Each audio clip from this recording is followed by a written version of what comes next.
antes, profesor, hay una cosa que cuando hace un momento usted comentaba que aquellas estalinización, leninización del marxismo que lo fue llevando a ese proceso de construcción o pretender construir la humanidad, pero a partir de actos destructivos y genocidas, bueno, que ese eco fue derivando y lo vemos con diferentes rostros, con diferentes matices en América Latina, Venezuela y todo eso, pero que hay una esencia común.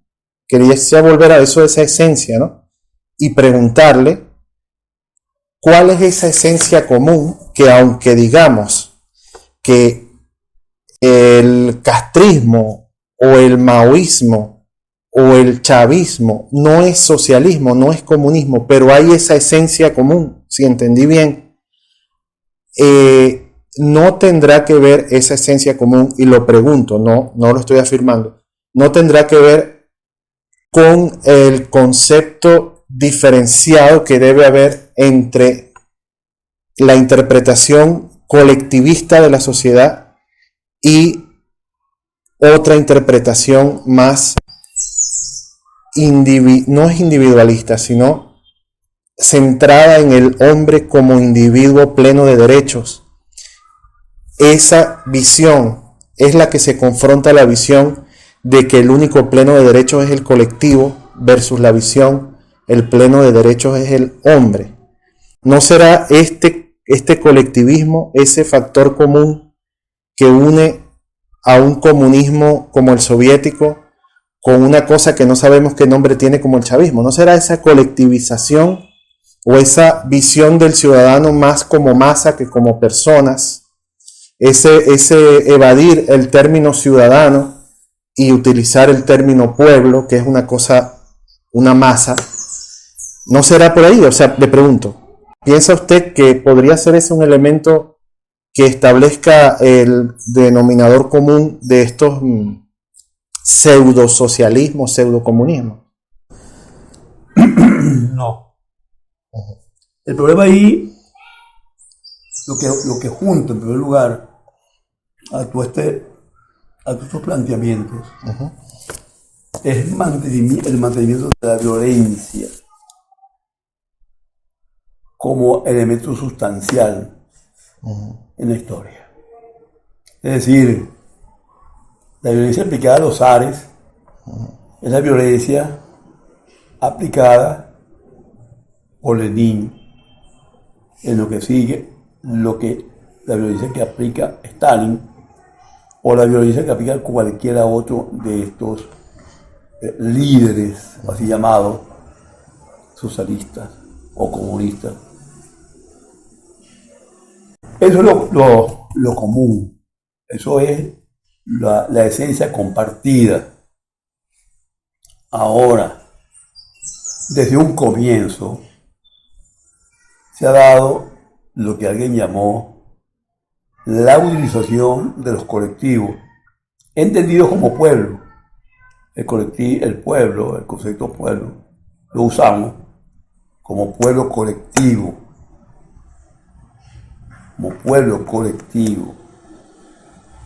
Es decir, el pueblo colectivo alude a los de abajo, básicamente.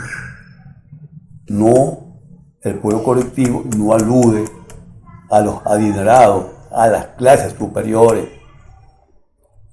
De modo que no se habla simplemente del pueblo de Venezuela, como que si todo el conjunto fuera un pueblo de Venezuela. No hay en esa opinión un colectivo pueblo, es como nosotros hablamos, para especificar a qué nos referimos. Y eso lo acuñamos nosotros, hicimos en la cátedra, hicimos varios seminarios sobre esto de pueblo hace unos cuantos años. Incluso tenemos publicaciones sobre ese seminario. Recogemos todas las voces posibles para llegar a esta conclusión del colectivo pueblo, que fuimos pasando por varias etapas para comprender esto del pueblo.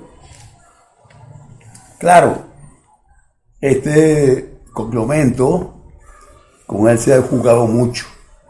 Y todo el mundo ha dicho que es defensor del pueblo. Desde los leninistas o los maoístas hasta los adecos aquí o hasta los chavistas de hoy. Todo el mundo defiende al pueblo, los de abajo, todo el mundo lo defiende. Ahora hay que ver si es defensa o utilización. Nosotros creemos más bien en lo segundo. Los colectivos pueblos han sido históricamente utilizados por los grandes padrotes, los grandes señores, los grandes dirigentes, los grandes mitos, los grandes príncipes, de un lado y de otro. Los príncipes reales de los altísimos poderes aún existentes, pues, de una Inglaterra o una España, o simplemente la parte de abajo.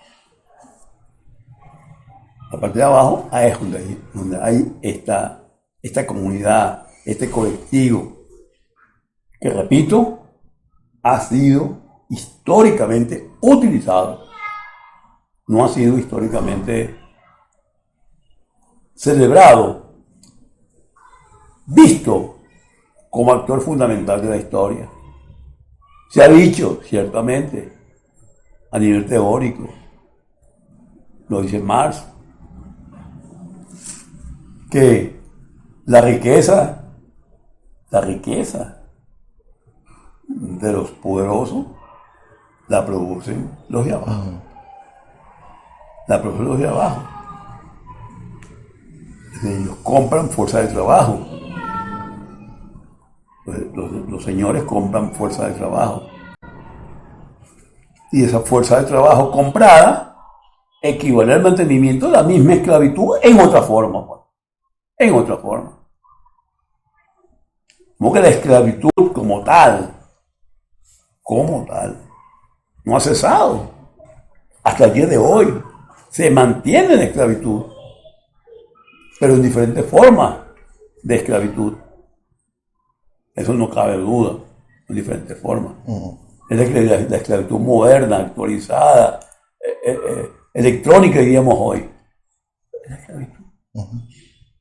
Y de eso la superación de esa esclavitud es lo que sería la entrada en la historia de la humanidad como tal. En este caso, nuestras diferencias en ideologías o en patrones sociales derivan en particularidades de métodos para llegar, pero creo que en eso liberales, comunistas, anarquistas y coinciden que es la historia es la abolición completa de esta esclavitud perenne desde el inicio y que hoy en día sigue tal cual. Incluso por algunos cálculos que hemos hecho, que la desigualdad actual, esto es personal en un libro que hemos publicado, la desigualdad en una ciudad moderna, occidental, actual, es muchísimo mayor que la desigualdad entendida como factores matemáticos como el de Gini o cosas así, de Atenas o Corinto.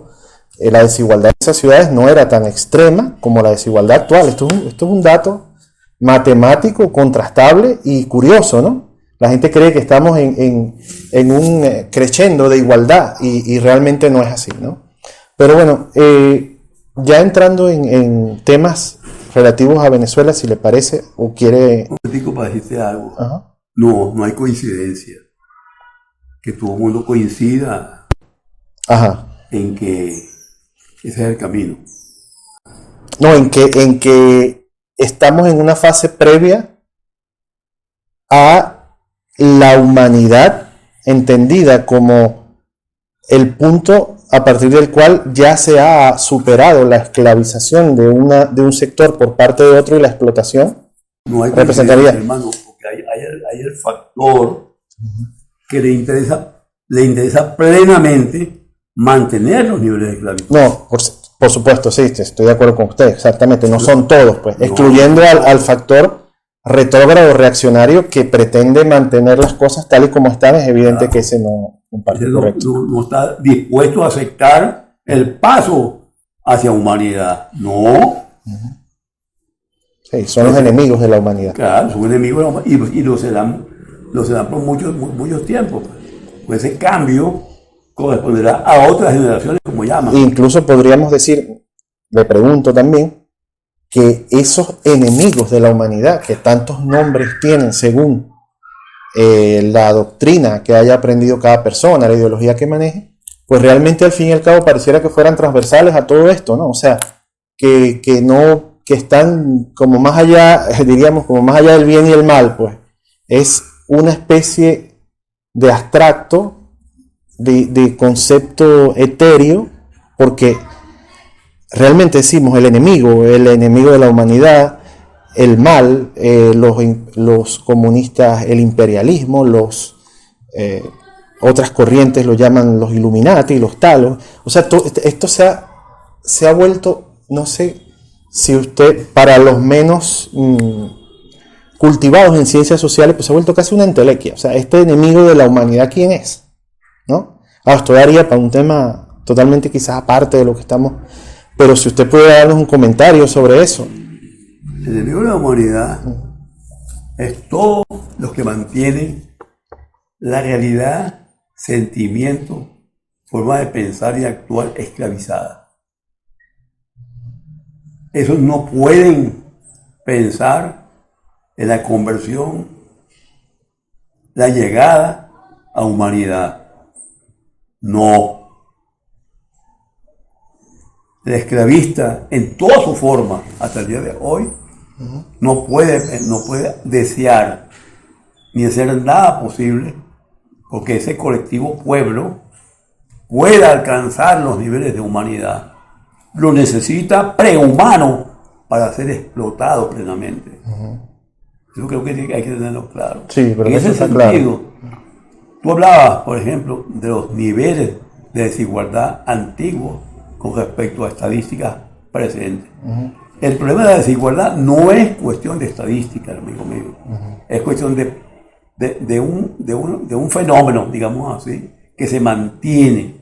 Hay desigualdad plena, media, en unas partes menos que otras.